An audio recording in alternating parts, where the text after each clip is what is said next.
Yeah, we're in a huge affordability crisis. Yeah. And it's been a long time coming. I mean, if you remember back, I think when we first met, one of the first things that came out of my mouth at the time was 65% of our residents are living paycheck to paycheck. And I re-emphasized at that point that that wasn't just a number, and we so often just categorize anyone as a statistic, but that it's real people. It's our friends, our family, our neighbors. It's the people that we love and care about that are struggling to just literally get by. The affordability crisis has hit me as well. And I understand it's not necessarily even my job in this segment to discuss why we're in this crisis, but there are so many different aspects of what has caused it. Local issues, national issues, social issues, or societal issues. But, you know, for me in my job, it was federal issues. We had a president that thought that Doge was a really cool idea and wanted to pause a bunch of federal contracts. Thought it was really cool to talk about things like DEI and get rid of any framing of DEI and any contracts anywhere without any thought process of what that was even going to do. And in my business, one of the things that we largely talk about and who we represent are women-owned businesses and black and brown businesses, because oftentimes in federal contracts there are construction projects that are set aside for what they're called DBEs and WBEs or MBEs, minority business enterprises, and those went away.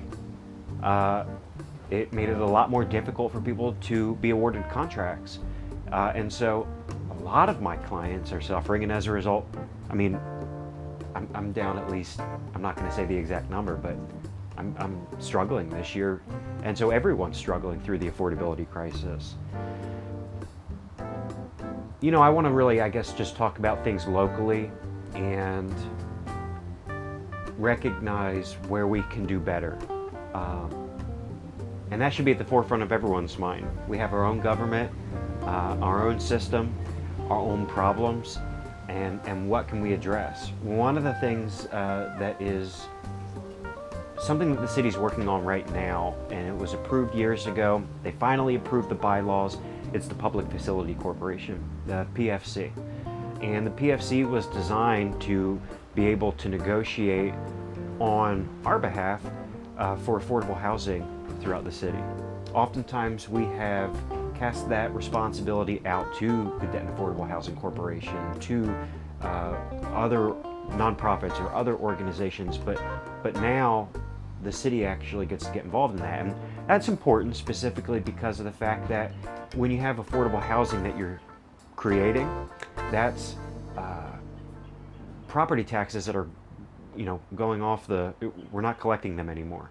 And so it makes sense that when we're not collecting those property taxes, or that they're highly discounted, that we as a city kind of put our hand in and start negotiating those things, that we understand that, for example, affordability shouldn't be based off of the DFW Metroplex because, well, people in Dallas who are lower income are making far more money than people who are lower income in the city of Denton.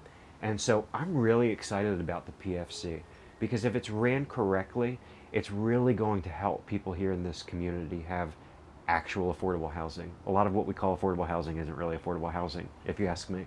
Unfortunately, though, in politics, and it's just my experience from running a campaign, you're apparently either supposed to be this or that, and there's a lot of buzzwords, and I don't know how they became buzzwords, but there's a lot of buzzwords. And apparently if you're for affordable housing, it makes you a liberal, and which I guess it's no surprise to anyone that I am. But apparently if the words economic development are uttered out of your mouth, you're conservative. So that being said, we got to focus on economic development too.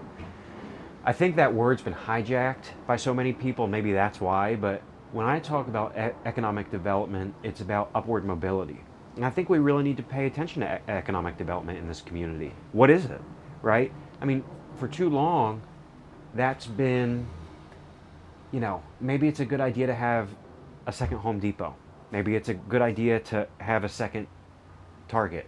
In my opinion, I don't really think that's what we need.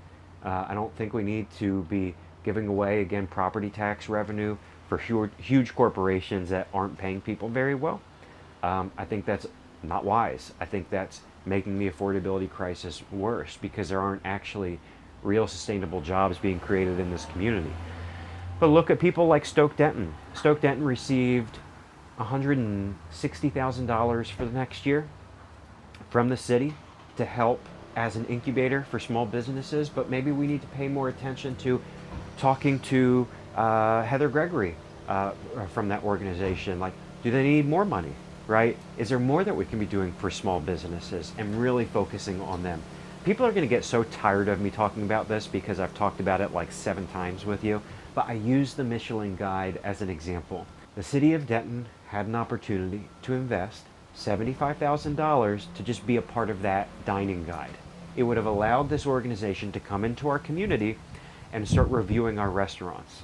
And if you just look at Dallas as an example of how much their restaurant scene has exploded in the past year since that guide has come out, it's done wonders for the market and people are making far more money. Investing in something like that here for pennies on the dollar, essentially, like it recognizes what Denton is all about. Denton is filled with makers. Denton is filled with artists. Denton is filled with small businesses. Affordability and economic development really means paying attention to what are the things that we're doing really well and investing in that. I want to always just push us to do better. And I think this is our moment. We're at a pivotal point, just like everyone else is, but we are at a breaking point. And it really is, it's not about left or right. It's about the rich versus everyone else. And it's a decision that people are going to have to make about whose side are you on. And my hope is that we can work together as a community to really protect the people here, to provide livability, affordability, and really, just quite frankly, what that just comes down to is dignity to everyone.